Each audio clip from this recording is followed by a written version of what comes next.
اعوذ باللہ من الشیطان الرجیم بسم اللہ الرحمن الرحیم 40 دن اور 40 رات ہو گئے، مسلسل موسلادھار بارش ہو رہی ہے۔ تمام زمین، اونچی اونچی عمارتیں اور عظیم پہاڑ سب پانی میں غرق ہو چکے ہیں۔ ہر طرف گپ اندھیرا اور بارش اور طوفان کی آوازیں ہیں۔ اس بیچ ایک بڑی کشتی پانی میں غوطے کھا رہی ہے اور پانی کی لہروں کا سامنا کرتے ہوئے تیرتی نظر آ رہی ہے۔ کشتی کے اندر موجود لوگ خوف کے مارے خدا سے دعا میں مصروف ہیں۔ یہ کشتی کس کی ہے؟ کشتی میں سوار لوگ کون ہیں؟ اور یہ عظیم سیلاب کیوں آیا ہے جس نے پوری دنیا کی آبادی کو ختم کر ڈالا؟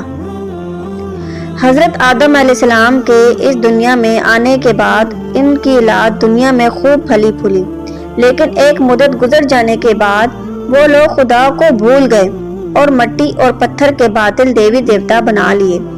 نہ صرف وہ ان کی عبادت کرتے بلکہ ان کے بت ہر گھر میں رکھے ہوتے جن سے وہ مرادیں مانگتے۔ رفتہ رفتہ لوگ مزید بدکار اور مشرک ہو گئے۔ اس زمانے میں ہنوک نبی نے لوگوں کو آگاہ کیا، لیکن وہ اپنی حرکتوں سے باز نہ آئے۔ ہنوک نبی کی نسل سے ہی نوح کی پیدائش ہوئی، جو اس دنیا میں خدا کے وفادار اور توحید پرست تھے۔ حضرت نوح علیہ السلام نے اپنی قوم کے لوگوں کو اللہ کے احسانات جتلا کر سیدھے راستے پر چلنے کی تلقین کی، لیکن لوگوں نے نوح علیہ السلام کا مذاق بنایا کہ بھلا تم نبی کیسے بن گئے؟ تم تو ہمارے جیسے گوشت پوست کے بنے ہوئے ہو اور ہم میں ہی پیدا ہوئے ہو۔ حضرت نوح علیہ السلام 950 سالوں تک اپنی قوم میں وعظ و تبلیغ کی، لیکن ان پر کوئی اثر نہ ہوا۔ صرف گنتی کے چند لوگ ہی آپ پر ایمان لائے۔ اب خداوند نے نوح علیہ السلام کو حکم دیا کہ وہ ایک کشتی بنائیں، کیونکہ ایک عظیم سیلاب آنے والا ہے جن میں یہ کافر و مشرک ہلاک ہو جائیں گے۔ لہذا جب کشتی بن کر تیار ہو تو وہ لوگ جو آپ پر ایمان لائے تھے کشتی میں سوار ہو گئے، جبکہ کافروں نے اس کشتی میں سوار ہونے سے انکار کر دیا اور وہ نوح علیہ السلام کا مذاق بنانے لگے۔ تب ہی خدا کے حکم سے زمین کے سود پھٹ پڑے اور موسلادھار بارش شروع ہو گئی۔ زمین پر پانی بڑھنے لگا اور کشتی پانی میں تیرنے لگا۔ بارش، طوفان 40 دن اور 40 رات اور سیلاب تھمنے کا نام ہی نہیں لے رہا تھا۔ مسلسل بارش ہوتی رہی۔ دنیا کے ہر نافرمان اور سرکش لوگ اس سیلاب میں فنا ہو چکے تھے۔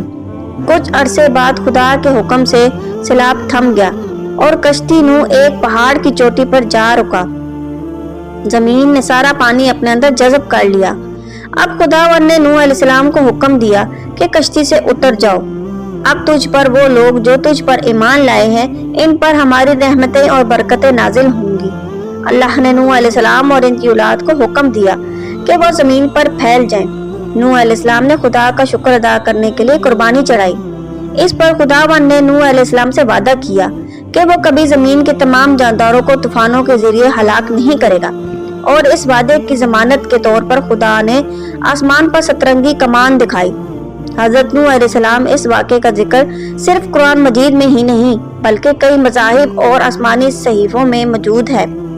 مثلاً توریت، انجیل اور ہنوک کے صحیفے میں نوح علیہ السلام کے اس طوفان کا ذکر بالکل اسی طرح آیا ہے جس میں عظیم سیلاب کی وجہ یہ بتائی گئی ہے کہ انسانیت بدکار ہو چکی تھی اور انسان جانوروں اور دیوقامت نفیلیم انسانوں سے زنا کر کے اللہ کے بنائی ہوئی تخلیق کو بگاڑ رہے تھے، جس کے نتیجے میں عجیب و غریب جاندار پیدا ہونے لگے تھے۔ چنانچہ زمین کو ان بدکاروں سے پاک کرنے کے لیے خدا نے نوح کو چنا اور 72 جوڑوں کو نوح نے پاک انسانوں اور جانوروں کی کشتی میں سوار کیا، اور اس پاک نسل سے ہی نسل انسانیت اور جانوروں کی نسل دونوں آگے بڑھی۔ لیکن تورات اور بائبل میں طوفانی نوح کا ذکر ملنا کوئی حیرت کی بات نہیں، کیونکہ یہ کتابیں بھی آسمانی اور یہ مذاہب ابراہیمی ہیں۔ لیکن حیرت کی بات تو یہ ہے کہ طوفانی نوح اس واقعے کا ذکر ہندو مت کی کتابوں میں بھی موجود ہے۔ یجورید میں منو نامی ایک شخصیت کا ذکر ملتا ہے جو نوح علیہ السلام سے بہت مماثلت رکھتی ہے، کیونکہ منو بھی ایک عظیم سیلاب سے بچ نکلا تھا۔ یجورید کے مطابق خدا نے منو کو خبردار کیا کہ سیلاب آنے والا ہے، چنانچہ اس نے کشتی بنائی۔ منو اس کشتی میں تمام جانوروں اور انسانوں کو بٹھا کر اپنے ساتھ لے جاتا ہے اور خدا کی مدد سے بچ نکلتا ہے۔ بعد میں منو کی نسل سے ہی انسانیت کا آغاز ہوا۔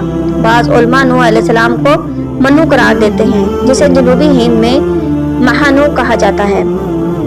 ماہرین کا کہنا ہے کہ 4500 سال پہلے وسط ایشیا سے مہاجرین ہندوستان آنے لگے تھے، جنہیں آریہ کہا گیا تھا۔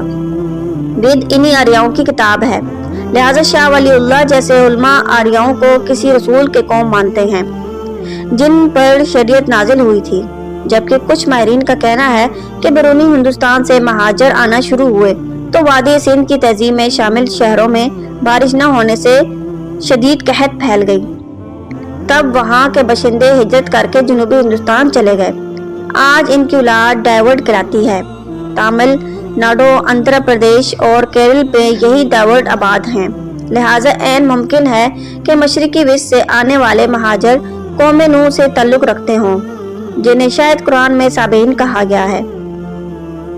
اس کے علاوہ بھی دا ایپک آف گلگمش، جسے آج سے 4000 سال پہلے لکھا گیا تھا، اس میں بھی اتنا پشتم نامی ایک انسان کی داستان لکھی گئی ہے جو کہ نوح علیہ السلام کی طرح ایک سیلاب سے بچ نکلتا ہے۔ اسی طرح یونانی اساطیر میں بھی پلیٹو کی لکھی گئی کتاب ٹیمیس میں ایک سیلاب کا تذکرہ ہے، جس کے مطابق زیوس دیوتا جب انسانوں سے ناراض ہوتا ہے تو اس وقت پرومیتھیس کے بیٹے ڈکلین کو یہ حکم دیتا ہے کہ وہ ایک کشتی بنائے، جسے وہ 9 دن اور 9 راتوں میں تیار کرتا ہے۔ اس کے بعد عظیم سیلاب آتا ہے جس میں تمام زمین اور اونچے اونچے پہاڑ ڈوب کر غرق ہو جاتے ہیں۔ مایا تہذیب کی کتاب پاپول ووہ میں بھی ایک عظیم سیلاب اور بارش کی داستان ہے، جس میں ووڈن پیپل کو ہلاک کر دیا جاتا ہے۔ ایران کی قدیم زرتشتی مذہب کے مطابق ان کے خدا اہدو مزدا نے یما کو یہ خبر دی تھی کہ وہ پوری دنیا میں سخت سرد ہوا اور بارش لانے والے ہے۔ خدا نے یما کو حکم دیا کہ وہ ورا یعنی لکڑی نما کشتی بنائے، جس میں تمام مرد اور عورت کو سوار کرے اور ہر جانور اور پودے کے ایک ایک جوڑے کو بھی رکھ لے۔ اس طرح ساؤتھ کوریا اور نارتھ کوریا میں ناموڈوریم نامی ایک سیلاب کی داستان مشہور ہے، اور چائنا میں بھی اس طرح کی لوک کہانیاں ملتی ہیں۔ طوفان نوح تاریخ انسانیت کا اس قدر حیرت انگیز اور تباہ کن حادثہ تھا کہ اس کی داستانیں دنیا کے ہر اساطیر اور لوک کہانیوں میں موجود ہے، کیونکہ یہ سیلاب زمین کے کسی حصے کسی خطے میں نہیں بلکہ پوری دنیا میں آیا تھا، اور دنیا کے ہر شہر، ہر تہذیب اور ہر مقامی باشندے اس سے متاثر ہوئے تھے۔ اور آخر میں آپ سب سے التماس ہے کہ میری ویڈیو پسند آنے پر لائک اور شیئر کا اظہار ضرور کریں، اور جنہوں نے میرا چینل سبسکرائب نہیں کیا وہ میرے چینل کو سبسکرائب کر لیں اور بیل آئیکن کو دبا دیں تاکہ میری ویڈیو آپ تک بر وقت پہنچتی رہے۔